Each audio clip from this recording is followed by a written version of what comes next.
नमस्कार दोस्तों, आज मैं आपके लिए लेकर आई हूँ मुंशी प्रेमचंद्र द्वारा लिखी कहानी एक आँच की कसर। सारे नगर में महाशय यशोदानंद का बखान हो रहा था। नगर ही में नहीं, समस्त प्रांत में उनकी कीर्ति की जाती थी। समाचार पत्रों में टिप्पणियां हो रही थी। मित्रों से प्रशंसापूर्ण पत्रों का तांता लगा हुआ था। समाज सेवा इसको कहते हैं। उन्नत विचार के लोग ऐसा ही करते हैं। महाशय जी ने शिक्षित समुदाय का मुख उज्जवल कर दिया था। अब कौन ये कहने का साहस कर सकता है कि हमारे नेता केवल बात के धनी हैं, काम के धनी नहीं हैं। महाशय जी चाहते तो अपने पुत्र के लिए उन्हें कम से कम 20,000 रुपए दहेज में मिलते, उस पर खुशामद अलग से।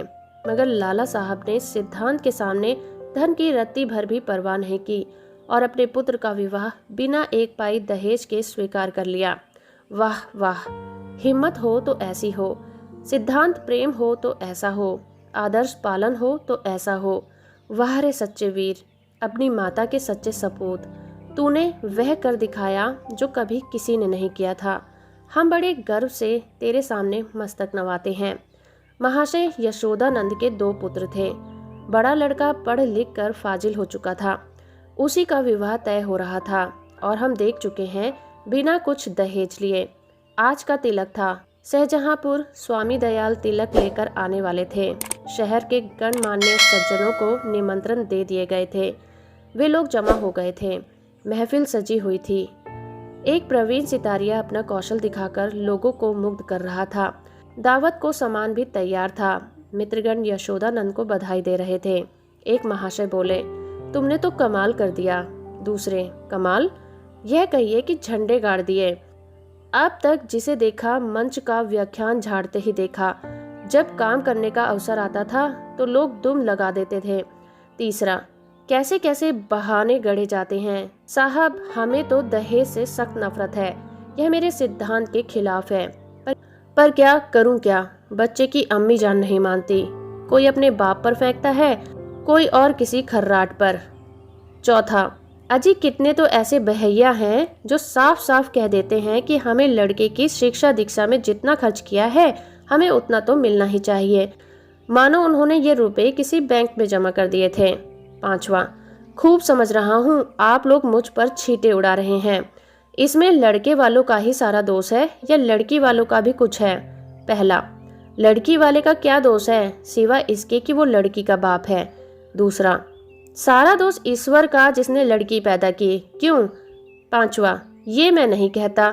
न सारा दोष लड़की वालों का है न सारा दोष लड़के वालों का, दोनों ही दोषी हैं। अगर लड़की वाला कुछ ना दे तो उसे शिकायत करने का कोई अधिकार नहीं है कि डाल क्यों नहीं लाए, सुंदर जोड़े क्यों नहीं लाए, गाजे बाजे पर धूमधाम के साथ क्यों नहीं आए, बताइए। चौथा, हाँ, आपका ये प्रश्न तो गौर करने लायक है। मेरी समझ में तो ऐसी दशा में लड़के के पिता से ये शिकायत ना होनी चाहिए। पांचवा, यूँ तो कहिए कि दहेज की प्रथा के साथ ही डाल, गहने और जोड़ों की प्रथा भी खत्म कर देनी चाहिए। केवल दहेज को मिटाने की कोशिश करना व्यर्थ है। यशोदानंद, यह भी लेम एक्सक्यूज है। मैंने दहेज नहीं लिया है, लेकिन क्या डाल गहने ना ले जाऊंगा? पहला, महाशय आपकी बात निराली है। आप अपनी गिनती हम दुनिया वालों के साथ क्यों करते हैं? आपका स्थान तो देवताओं के साथ है। दूसरा, 20,000 की रकम छोड़ दी, क्या बात है? यशोदानंद, मेरा तो यह निश्चय है कि हमें सदैव प्रिंसिपल्स पर स्थिर रहना चाहिए। प्रिंसिपल के सामने मनी की कोई वैल्यू नहीं है। दहेज की कुप्रथा पर मैंने खुद कोई व्याख्यान नहीं किया, शायद कोई नोट तक नहीं लिखा। हाँ, कॉन्फ्रेंस में इस प्रस्ताव को सेकंड कर चुका हूँ। मैं उसे तोड़ना भी चाहूँ तो आत्मा न तोड़ने देगी। मैं सत्य कहता हूँ, यह रुपए लूं तो मुझे इतनी मानसिक वेदना होगी कि शायद मैं इस आघात से बच न सकूंगा। पांचवा, अब की कॉन्फ्रेंस आपको सभापति ना बनाए तो उसका घोर अन्याय है। यशोदानंद, मैंने अपनी ड्यूटी कर दी, उसका रिकॉग्निशन हो या ना हो मुझे उसकी परवाह नहीं है। इतने में खबर हुई कि महाशय स्वामी दयाल आ पहुंचे हैं। लोग उनका अभिवादन करने को तैयार हुए। उन्हें मसनद पर ला बिठाया गया और तिलक का संस्कार आरंभ कर दिया गया। स्वामी दयाल ने एक ढाक के पत्तल पर नारियल, सुपारी, चावल, पान आदि वस्तुएं वर के सामने रखी। ब्राह्मणों ने मंत्र पढ़े, हवन शुरू हुआ और वर के माथे पर तिलक लगा दिया गया। तुरंत ही घर की स्त्रियों ने मंगलाचरण गाना शुरू कर दिया। यहाँ महफिल में महाशय यशोदानंद ने एक चौकी पर खड़े होकर दहेज की कुप्रथा पर व्याख्यान देना शुरू किया। व्याख्यान पहले से लिखकर तैयार कर लिया गया था। उन्होंने दहेज की ऐतिहासिक व्याख्या भी की। पूर्व काल में दहेज का नाम भी न था महाशय। कोई जानता ही नहीं था कि दहेज किस चिड़िया का नाम है। सत्य मानिए, कोई जानता ही न था दहेज है क्या चीज। पशु या पक्षी, आसमान में या जमीन में, खाने में या पीने में। बादशाही जमाने में इस प्रथा की बुनियाद पड़ी। हमारे युवक सेनाओं में सम्मिलित होने लगे। यह वीर लोग थे। सेनाओं में जाना गर्व समझते थे। माताएं अपने दुल्हारों को अपने हाथों से शस्त्र से सजाकर रण क्षेत्र में भेजा करती थी। इस भांति युवकों की संख्या कम होने लगी और लड़कों का तोल मोल शुरू हो गया। आज ये नौबत आ गई है कि मेरी इस तुच्छ महातुच्छ सेवा पर पत्रों में टिप्पणी हो रही है, मानो मैंने कोई असाधारण काम कर दिया है। मैं कहता हूँ, अगर आप संसार में जीवित रहना चाहते हो तो इस प्रथा को तुरंत अंत कर देना चाहिए। एक महाशय ने शंका की, क्या इसका अंत किए बिना हम सब मर जाएंगे? यशोदानंद, अगर ऐसा होता तो क्या पूछना था, लोगों को दंड मिल जाता है और वास्तव में ऐसा होना चाहिए। यह ईश्वर का अत्याचार है कि ऐसे लोभी, धन पर गिरने वाले, बुर्दा फरोश, अपनी संतान का विक्रय करने वाले नराधर्म जीवित हैं और समाज उनका तिरस्कार नहीं करता, मगर वह सब बुर्द फरोश हैं। व्याख्यान बहुत लंबा और हास्य भरा था। लोगों ने खूब वाहवाह की।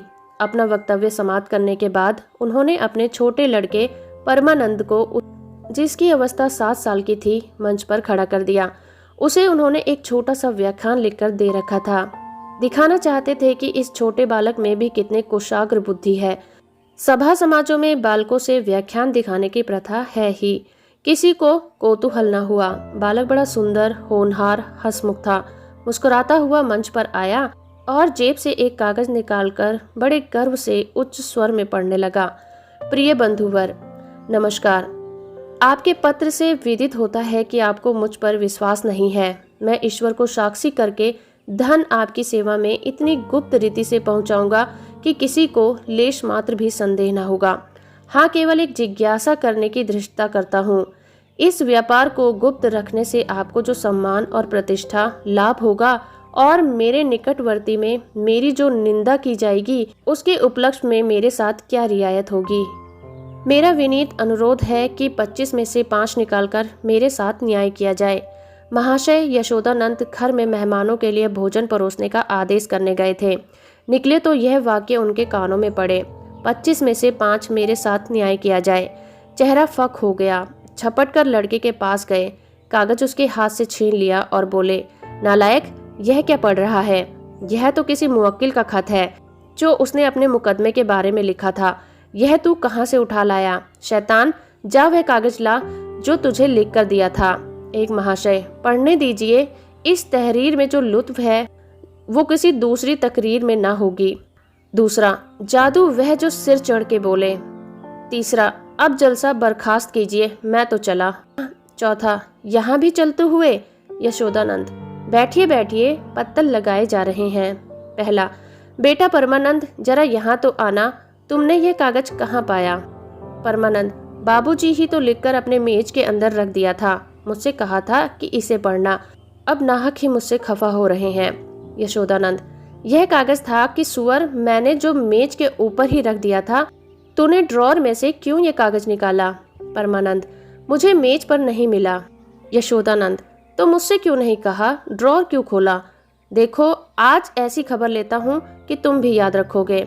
पहला, ये आकाशवाणी है। दूसरा, इसको लीडरी कहते हैं कि अपना उल्लू सीधा करो और नेक नाम भी बनो। तीसरा, शर्म आनी चाहिए, यह त्याग से मिलता है, धोखाधड़ी से नहीं। चौथा, मिल तो गया था पर एक कांच की कसर रह गई। पांचवा, ईश्वर पाखंडियों को यूं ही दंड देता है। यह कहते हुए लोग उठ खड़े हुए। यशोदानंद समझ गए कि भांडा फूट गया है, अब रंग न जमेगा। बार बार परमानंद की कुपित नेत्रों से देख रहे थे और डंडा तौलकर रह जाते थे। इस शैतान ने आज जीती जिताई बाजी खो दी। मुंह में कालिक सी लग गई, सिर नीचा हो गया, गोली मार देने का काम किया है। उधर रास्ते में मित्र वर्ग यूं टिप्पणियां करते जा रहे थे, एक ईश्वर ने मुंह में ऐसी कालिमा लगाई कि हयादार होगा तो अब सूरत न दिखाएगा। दूसरा, ऐसे ऐसे धनी मानी विद्वान लोग ऐसे पतित हो सकते हैं, मुझे यही आश्चर्य है। लेना है तो खुले खजाने लो, कौन तुम्हारा हाथ पकड़ता है। यह क्या कि माल चुपके चुपके उड़ाओ और यश भी कमाओ। तीसरा, मक्कार का मुंह काला।